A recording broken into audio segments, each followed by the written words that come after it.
Hey guys, let's get more news about Warriors, but first, don't forget to subscribe and leave your like. Stephen Curry sounds defeated following Warriors' latest loss. If last year's Lakers are proof, a play-in team can make a deep postseason run. That said, the chances of this year's Warriors replicating those Lakers are getting bleaker by the day, and Stephen Curry knows it. After Golden State's 119-112 loss to the Knicks on Monday night, Curry conceded that his 10th-seeded squad could climb to the 6th seed, avoid the play-in scenario and still go home early. That's how dejected Curry sounded while talking to reporters after the loss. Maybe a week or two ago, the 6th seed was the motivation, Curry said. Right now, though, I could care less about where you're at. It's just the consistency of how we're playing. That's the most important thing because, honestly, who cares what seed you are if you're going to play like we did tonight? 6, 7, 8, 9, 10, whatever it is, it doesn't matter. You're not going to get very far. With 15 games left in their season, the Warriors are mathematically still in contention for the coveted 6th seed, sitting 4 games behind the number 6 seed Kings. However, their chances of making all that ground seem improbable, especially with the Suns, Mavericks, and Lakers jostling for seedings. It's worth noting that the Warriors have the third easiest strength of schedule for the remainder of the season. As such, the chances of them climbing to the 7th or 8th seed can't be ruled out. By clinching one of those two positions, they'd get 2 cracks at making the postseason season instead of being in a single-game elimination scenario as a 9th or 10th seed. Warriors Steve Kerr gets 100% honest on rotation plan amid Moses Moody questions.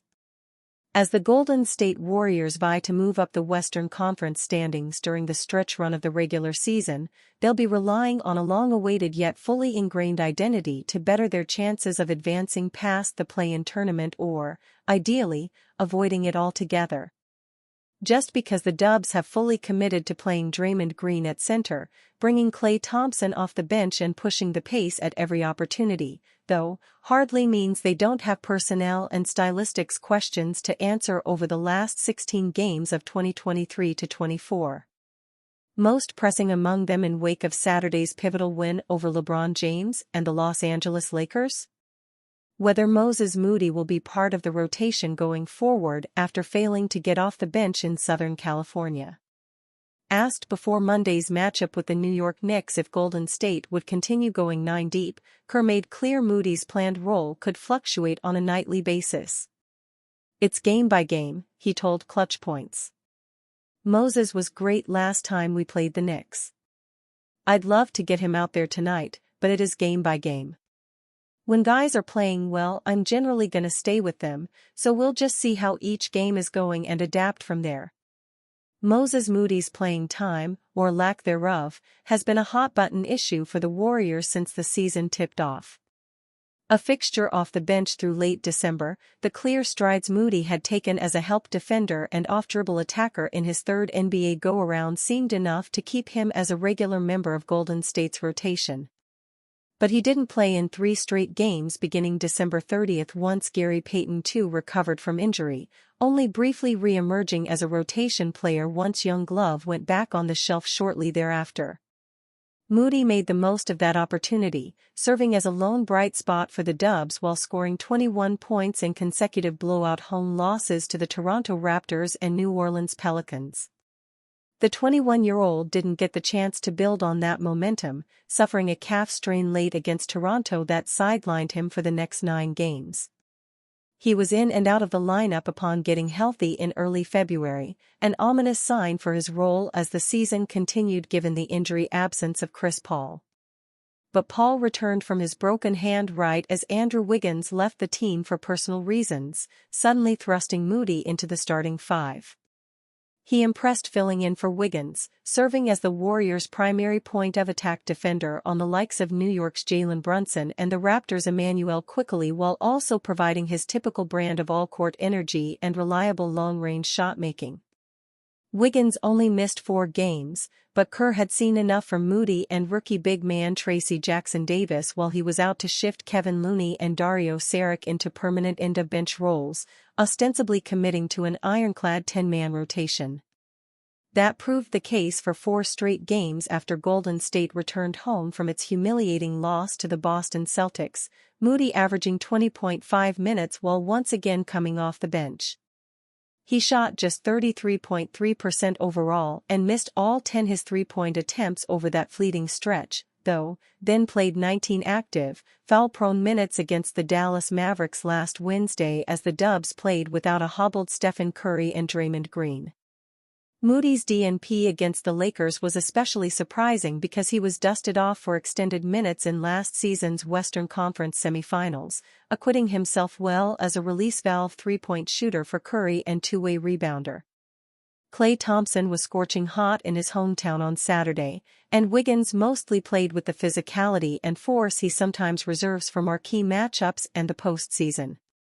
Maybe Golden State had planned on playing Moody before realizing Thompson, especially, and Wiggins both had it going? Kerr's comments before the Knicks game suggest otherwise. Moody ostensibly locked in behind Jonathan Kuminga, Wiggins, Thompson and Payton in his team's pecking order of wings and forwards. The Dubs leaning further into units featuring both Green and Jackson-Davis up front, a look we'll continue to see over the next 3 weeks, Kerr said Monday. Of late only further complicates Moody's path to the floor. Maybe Moody is back in the rotation against New York. He fared well guarding Brunson in New York, and the friendly confines of Chase Center could encourage Kerr to play his full 10-man lineup, searching for configurations buoyed by the home crowd. No matter what happens Monday, though, won't change the unenviable place Moses Moody finds himself yet again as the playoffs fast approach. Don't be surprised if he racks up several more DNP CDS before the regular season comes to a close. Moody's playing time subject to nightly whims of matchups, momentum and circumstances of time, score and health. Knicks Bulletin, I'd rather come off the bench. Maybe I can show more. Following Monday's win over the Warriors at Golden State, the Knicks are 3-0 on their West Coast trip and just 1 game away from completing the sweep if they can earn another victory on Thursday when they visit the Nuggets in Denver.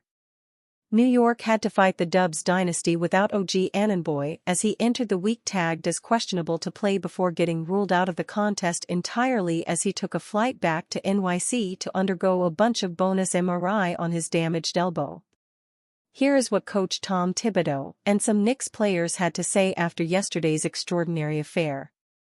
On beating the Warriors on the road, stringing 4 consecutive victories. This team has demonstrated all year there's a lot of fight, a lot of heart, a lot of toughness and a lot of togetherness to the group. So there's a belief that we can win. We always talk about our defense, our rebounding, taking care of the ball. I thought we shared the ball extremely well tonight. On Josh Hart's triple-double outing against Golden State. You can't say enough about the job Josh did as well. Josh's toughness was huge for us in this game. On the decision to start Miles McBride over Precious Achiuwa. We wanted to add more shooting to the floor. That's really, why we did it. When they sent the second defender, at Brunson, now we have another three-point shooter out there. We thought that would make a difference. On Precious Achiuwa getting ruled out for Monday's matchup at Golden State and his status. You can't work backward. There are many steps he had to go through. He met all the markers. He was cleared. This is a possibility. Whenever you come back from surgery, this is what you're looking at. And so, we feel good about where he is. And just give him the time he needs. We want to make sure that he's completely healthy. We knew this was a possibility when you bring a guy back from surgery. If there's discomfort and stuff and he can't function the way that we feel he needs to function on the court, we're just going to give him the time that he needs to let it calm down and we'll go from there. Anytime you come back like he did, you go through a game, you could be fine. Then the next day you want to see how you feel the next day. That's why oftentimes when a guy comes back, we always say he went through practice, but we want to see how he feels tomorrow. Well, it's the same thing. He's coming off surgery, so he played in the game. There's discomfort. So we're just going to let it calm down and we'll go from there. On if OG Anunoby will miss Thursday's matchup at Denver. Most likely.